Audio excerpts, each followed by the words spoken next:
Do not do these mistakes and you will make gold by saving it. What do I mean by that? I think it's very important in Guild Wars 2 to understand that making gold can also mean that you don't spend it on unnecessary things, even subconsciously that you think is actually worthwhile doing. If there is a more efficient way to actually purchase something, to do something, then that means that you will actually save money and in the end will be faster at your goal.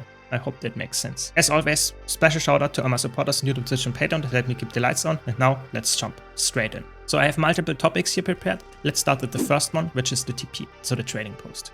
The trading post is something that I would say 100% of the players engage with, because it's very important that you actually get money by selling stuff, purchasing the item that you actually want to get, to craft your legendary, to get the skin, whatever. So the TP is very, very important. A lot of players use it daily, multiple times probably.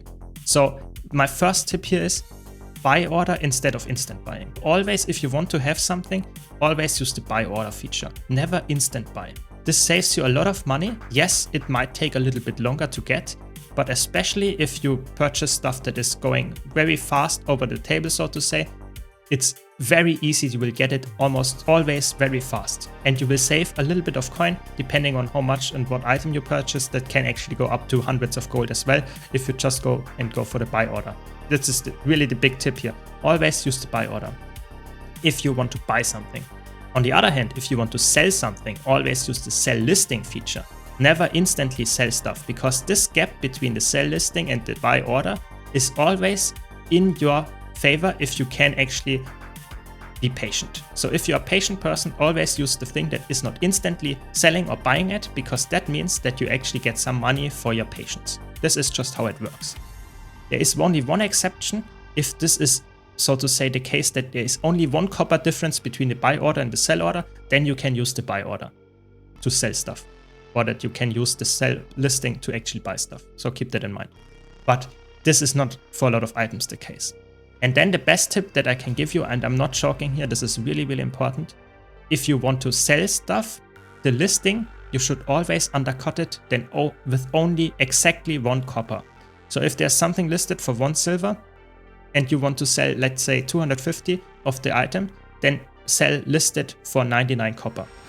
Really just go down 1 copper to make sure that you are ahead of the person before you, but you don't lose out much money. This is really, really important.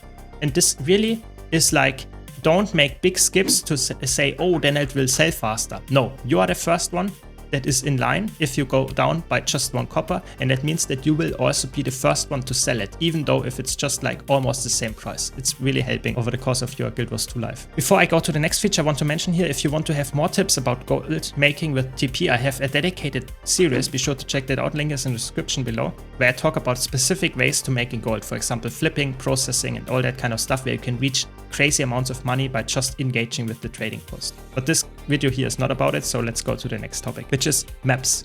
So what do I mean by maps? Or how can you make money by, or saving money by using maps? So waypoint fees are actually, let's say, not too expensive in the game right now, but there can be ways. For example, if you part from one way of the latest expansion to the older expansions, it could cost over 10 silver. This is not always very likely, but even if you port around in the core map, you can get prices of waypoint fees that are going over 4 silver. So be smart about it and plan your, so to say, way to not teleport with 1 character all the time from left to right, from north to south, whatever. Always port smart. And how can you do that? By using portal tomes. So nowadays with the Wizard's portal tome, or all the other portal tomes, or even the infinite launch passes, that kind of stuff, can port you around for free to a different location of the map. And that can be really helpful, not only because you can get to, for example, Divinity's Reach from Kanta with just using the Terrace Pass. That can be helpful, but of course it can also be helpful just to, if you want to get to a bank, use it and you will get teleported there. And if you use it again, for example, the Mistlock Sanctuary Pass, you will port back to the original map, so you can actually go to the bank without, so to say, any cost. This stuff is really important. Understand this. It will save you money over time. The same goes actually for the teleport to friend. You can use the one-time use teleport to friend, or you can use the infinite teleport to friend. This is a very lazy thing to do, but it's also a thing that actually saves you money. So if you're teleporting from A to B and it's really expensive normally to do that, you could use the teleport to friend to teleport to a party member or a squad member, and you will actually save a lot of money by just spending this item. If you have the infinite version like I do, it's actually, so to say, giving you money back over the course of time. It's amazing. This is really over the course of time. Let's do a just imaginary calculation here. Over the course of time, you save crazy amounts of money. So if you would say, let's say on average, you pay 4 silver per waypoint teleporting. This is like, I would say realistic, because there are waypoints that cost over 10 silver to teleport to if you are from a completely different direction, or typically 1 silver if you're on the same map. So 4 silver, that could be realistic, especially if you go for meta trains. This is like happening all the time. If you do it 7 times a day, which is like not too much. I think people port way more often, especially if you're an open world player. So 7 times a day teleporting, if you on the same character, that can happen quite frequently. This will, over the year, I'm not joking, I calculated that, will lead to over 100 gold. So you will save over 100 gold if you can use portal tomes, infinite teleport to friend and that kind of stuff, or just smart planning and trying to actually not port to really high expensive stuff without going to something else first. This is like 100 gold that you save over the course of a year, which you can then spend on your legendary, for example. I'm not joking, this is actually a smart way of doing it. And this 7 times is actually, people will go way higher than this 7 times, and you will save way more money than this. Keep that in mind. But now to the next point, where we already mentioned it, planning ahead. Planning ahead is very important. So be smart, don't go for too many things at once. Focus on one thing that you actually want to get. So if you want to get Twilight, for example, the legendary greatsword, don't spend money on getting a bigger bank. Don't spend money on getting, I don't know, the 6th ascended gear set for your character. No. Be smart, be patient, save money, and try to save everything that you need for the legendary greatsword. Don't spend on 5 different things at once, because yes, you might reach them in the end, but you might also burn out before you reach any of them. So always be smart, be safe, and save the money really for the long-term goal. This is the thing. Don't be weak and spend money on stuff that you don't need it for. I'm not joking here. This is the biggest mistake new players make. Be efficient is another thing that you should do. That means don't sell stuff that you may need later. So if you want to craft the legendary in the future, but right now you want, for example, just the Chaos X skin, yeah, which costs some gold, you want to get the skin now. But in the future, you actually might want to get Frostfang, which is the legendary X, yeah. So you know that, but right now you want the Chaos skin. And to get that gold, you sell all your tier 6 materials, like powerful blood and that stuff. This is a mistake, because you will actually get taxed for selling this. And after that, you will probably buy it again from someone else to actually get the Frostfang, yeah. So getting money in the short run from stuff that you might need in the future is stupid, because that means that you actually use 15% of the value just to the baseline taxes in the game. This is not good. Keep that in mind. Don't do that. Be smart.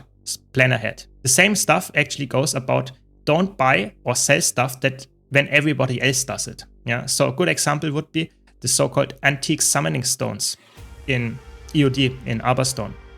Every Monday they reset and you can purchase them there, 5 pieces. A lot of people instantly sell those when Monday happens, the reset, and everyone actually got them, and you sell them. If you wait a few days, I'm not joking, just wait a few days, it recovers a bit because people already sold them and other people buy them.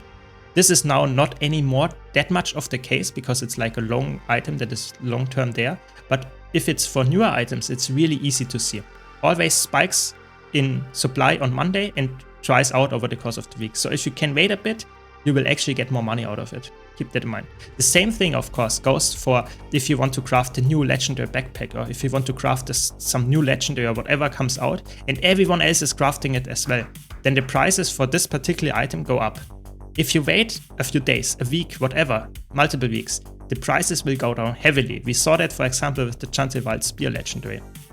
If you waited like 6 weeks, it cost like half, even a third of the price only of what it cost at the beginning.